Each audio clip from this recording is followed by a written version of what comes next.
नमस्कार दोस्तों, मैं अमन आपका बहुत बहुत स्वागत करता हूं एक और नई वीडियो में। दोस्तों देखिए, हम बीपीसीएल की बात कर रहे हैं और बीपीसीएल में अगर आप सिर्फ डिविडेंड के लिए से बाय करना चाहते हैं तो क्या आपको बाय करना चाहिए, क्या आपको वहां पर होगा फायदा और क्या होगा आपको नुकसान, वो दोनों ही चीजें आपको यहां पर पता लगने वाली हैं। वहीं लॉन्ग टर्म वालों इन्वेस्टर्स के लिए किस तरह से इसको लेकर के चलने चाहिए, टारगेट क्या रहने वाले हैं रियलिटी में, और शॉर्ट टर्म में आप किस टारगेट पे अपना प्रॉफिट बुक कर सकते हैं। वहीं बात करें कि आपने जैसा कि थंबनेल पे पढ़ा 58 रुपीस माइनस, मतलब कि क्या 58 रुपीस ये गिरेगा, तो ये भी आपको क्लियर कट समझ में आ जाएगा। तो सिर्फ डिविडेंड के लिए अगर आप बाय कर रहे हैं तो आप जरूर इस वीडियो को लास्ट तक देखिए और पूरी बात को अच्छे से समझ लीजिए। उससे पहले दोस्तों, अगर आपने चैनल को सब्सक्राइब नहीं किया है तो सब्सक्राइब कर लीजिए, कुछ भी नहीं जाएगा, प्रॉफिट ही कमाएंगे।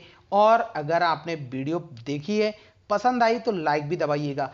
दोस्तों देखिए, बीपीसीएल में मैंने आपके लिए रिकमेंड किया था ये शेयर, जब इस शेयर में एक छोटा डिविडेंड अनाउंस होने के बाद बड़ी गिरावट हुई थी और काफी टाइम पहले से मैं ये आपके लिए रिकमेंड करते आ रहा हूं। उसके बाद देखेंगे तो शेयर में आज की डेट में भी अगर आप हमारे हिसाब से भी नजरिए से चलते तो आपको अभी अच्छा खासा प्रॉफिट यहां पर देखने के लिए मिलता। वहीं कंपनी ने Q4 के रिजल्ट में तो रिकॉर्ड तोड़ आपके लिए प्रॉफिट निकाल करके दिया है। अप्रॉक्स 7,000 करोड़ का प्रॉफिट आपको यहां पर देखने के लिए मिला।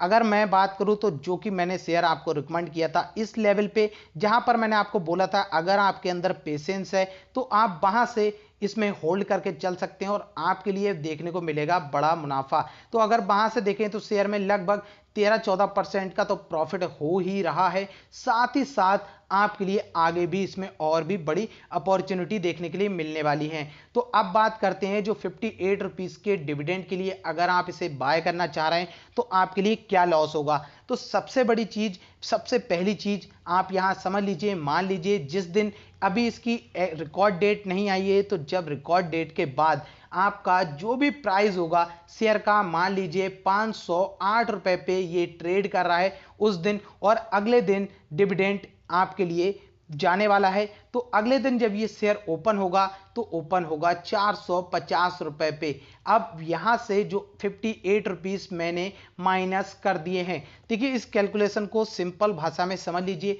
जो भी आपका प्राइस होगा, मान लीजिए 508 रुपए, और इसमें से आप 58 रुपीस माइनस कर दीजिए 450 रुपए, तो उस दिन आपके लिए जो शेयर है ट्रेड करते हुए दिखेगा 450 पे। मतलब कि अब आपका जो प्राइस है वो कम यहां से होके आपके सीधे बैंक अकाउंट में जा चुका है।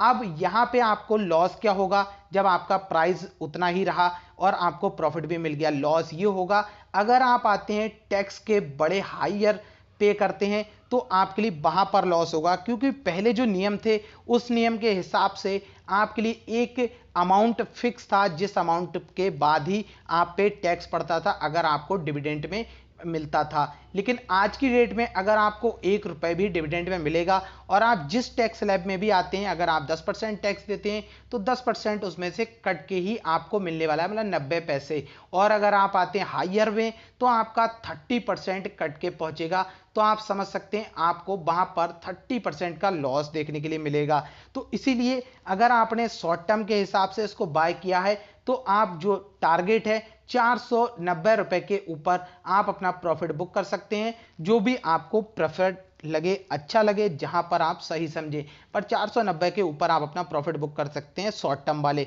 वहीं जो लॉन्ग टर्म के इन्वेस्टर हैं, तो लॉन्ग टर्म के इन्वेस्टर्स के लिए तो मैं बार बार यही चीज कहना चाहूंगा कि आपको सिर्फ और सिर्फ धैर्य के साथ इसमें इंतजार करना है। इसका प्राइस जो है धीरे धीरे ऊपर की तरफ जाने वाला है। अगर आप चार्ट पैटर्न भी देखेंगे तो आपको दिखेगा कि जो भी प्राइस है आपको ऐसे ही एकदम हवा की तरह ऊपर उड़ते हुए नहीं दिखने वाला है। यही अंतर होता है धैर्य का।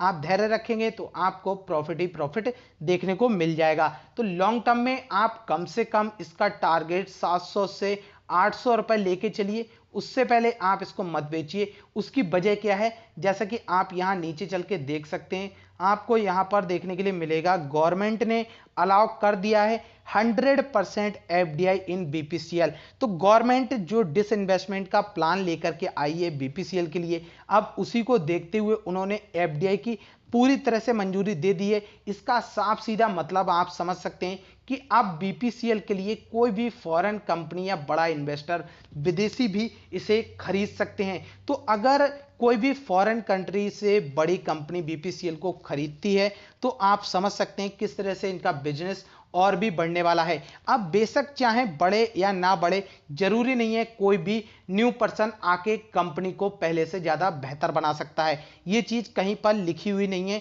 और ना ही ये 100% फिक्स है। लेकिन तब तक आपके लिए ये जो प्राइस है उसी उम्मीद में भागते हुए दिखने वाला है जैसे जैसे, और जिस तरह का नाम आएगा सामने, कौन सी कंपनी इसको बाय करने वाली है, उसका पास्ट कैसा रहा है, उसकी परफॉर्मेंस कैसी है, वो चीज डिपेंड करेंगी बीपीसीएल के प्राइस पे।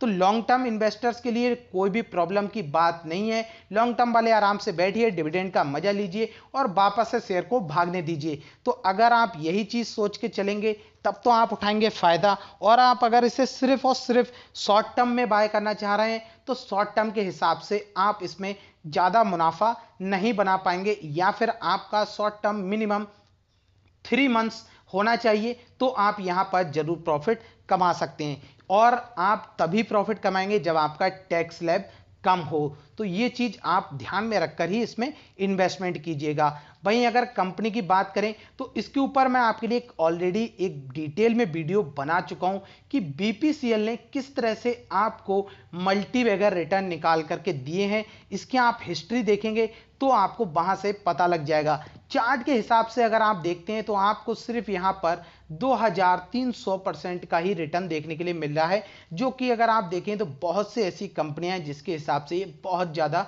कम देखने को मिल रहा है। लेकिन आप अगर इसका लॉन्ग टर्म में एक इन्वेस्टमेंट देखेंगे किस तरह से कुछ हजार रुपए आपके लाखों रुपए में चेंज हो गए, उसका कैसे हुआ, क्योंकि वहां पर आपके लिए मिला बोनस। बोनस शेयर बीपीसीएल ने बहुत ही शानदार दिए हैं। दूसरा सबसे बड़ा जो एडवांटेज है बीपीसीएल का लॉन्ग टर्म में वो है डिविडेंड। अब देखिए दोस्तों, अभी तक तो आपके लिए डिविडेंड मिलता रहा और मिलता रहेगा, लेकिन जब ये कंपनी किसी नए इन्वेस्टर के पास आएगी और प्राइवेट हो जाएगी तब वहां पर आपके लिए डिविडेंड में थोड़ी सी प्रॉब्लम हो सकती है। उसका कारण समझ लीजिएगा, मैं उसके ऊपर आपके लिए एक डिटेल में वीडियो बना के दे दूंगा जिसमें आपको समझ में आएगा प्राइवेट होने के बाद किस तरह से इसके डिविडेंड पे फर्क पड़ सकता है। और ये रियलिटी है, कोई भी इसमें झूठ नहीं है, फैक्ट के साथ आपको बता दूंगा। तो अब आप समझ गए होंगे कि बीपीसीएल में आपको क्या करना चाहिए। लॉन्ग टर्म के हिसाब से आपको सिर्फ और सिर्फ होल्ड करना चाहिए। शॉर्ट टर्म वाले अपना यहां पर प्रॉफिट बुक कर सकते हैं। जो भी लेवल आपको 490 रुपए के ऊपर समझ में आए वहां आप अपना प्रॉफिट बुक कर सकते हैं। और आप अपनी टैक्स स्लैब के हिसाब से ही इसमें इन्वेस्टमेंट शुरू करें अगर आप सिर्फ डिविडेंड के लिए करना चाहते हैं। और आप अगर लॉन्ग टर्म के लिए करना चाहते हैं तो no problem, all the best. दोस्तों वीडियो पसंद आई हो तो लाइक बटन जरूर दबा के जाइएगा। दोस्तों चैनल को सब्सक्राइब करना मत भूलिएगा।